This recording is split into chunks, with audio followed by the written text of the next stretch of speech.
Usut kasus BTS Bakti Kominfo, Kejagung periksa 5 anak buah Johnny Plate.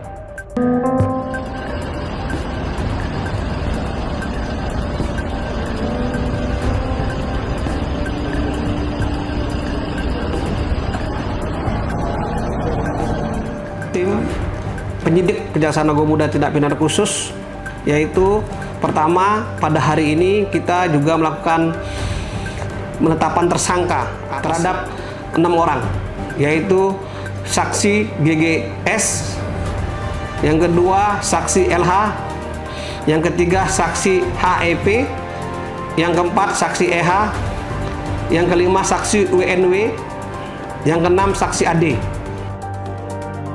Setelah kami menetapkan tersangka ini, kegiatannya tidak berhenti begitu saja. Kami masih melakukan pengumpulan alat bukti yang lain. Kalau nanti ketemu pasti akan kami sampaikan, kata Direktur Penyidikan Jaksa Agung Muda Pidana Khusus atau Jampinsus Kejagung dalam konferensi pers di Kejagung pada Rabu 17 Mei 2023. Kuntadi menyampaikan saat ini Kejagung tidak hanya berfokus pada penindakan, namun turut berfokus pada pemulihan kerugian.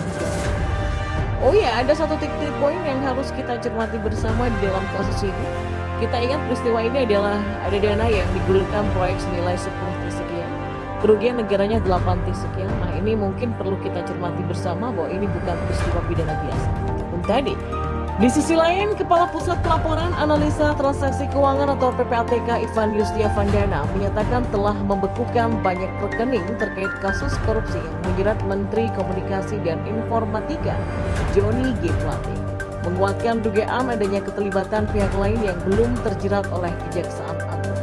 Ivan mengatakan pembekuan rekening milik beberapa pihak tersebut untuk memudahkan proses analisis terhadap transaksi keuangan yang mencurigakan dalam kasus ini. Kendati demikian, dia enggan membeberkan identitas si pemilik rekening. Ya, kami sudah lama proses dan koordinasi dengan penyidik. Nah, untuk mendukung proses analisis sudah banyak rekening yang kami bekukan milik beberapa pihak, kata Ivan. Menkominfo Johnny G. Plate sendiri menjadi tersangka ke-6 dalam kasus korupsi proyek BTS, Badan Aksesibilitas Telekomunikasi dan Informasi atau Bakti Kominfo. Kejaksaan Agung sebelumnya telah menetapkan 5 tersangka lainnya. Ya, kesaksian dari Direktur Utama Bakti Kominfo Anang Ahmad Latif yang mengatakan jika peran Johnny G. Plate dan dugaan aliran dana ke pihak lain tentang keterlibatan Johnny dalam kasus ini diungkapkan oleh Anang dalam dokumen pemeriksaan yang sempat dilihat oleh Tempo. Anang mengatakan bahwa Galumbang, Yohan, dan Irwan Hermawan merupakan teman Johnny berkorban. Ya, Kejagung melanjutkan pemeriksaan saksi dari jajaran Kementerian Komunikasi dan Informatika atau Kominfo serta Badan Layanan Usaha Bakti Kominfo atas kasus dugaan korupsi proyek BTS 4G Bakti Kominfo.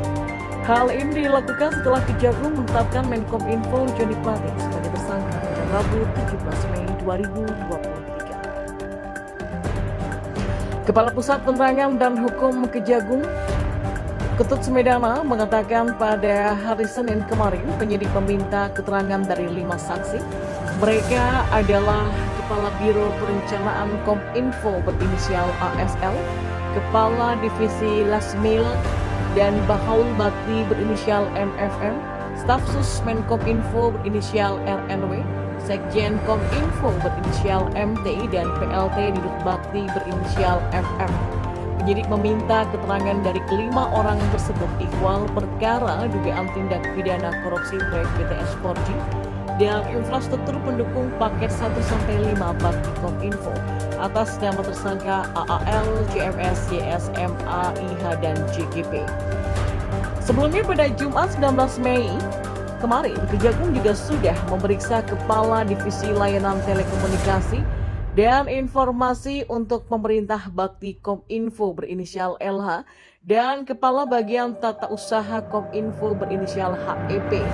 Mereka dimintai keterangan ikhwal kasus dan tujuan pemeriksaan yang sama. Sejak diusut mulai Agustus 2023, kasus dugaan rasuah ini masuk babak baru usai penetapan Johnny Plate sebagai tersangka. Kejagung menyatakan akan terus melakukan pendalaman, terlebih kasus dugaan rasuah ini merugikan negara sampai 8 triliun rupiah. Ivan mengatakan pembekuan rekening milik beberapa pihak tersebut untuk memudahkan proses analisis terhadap transaksi keuangan yang mencurigakan dalam kasus ini.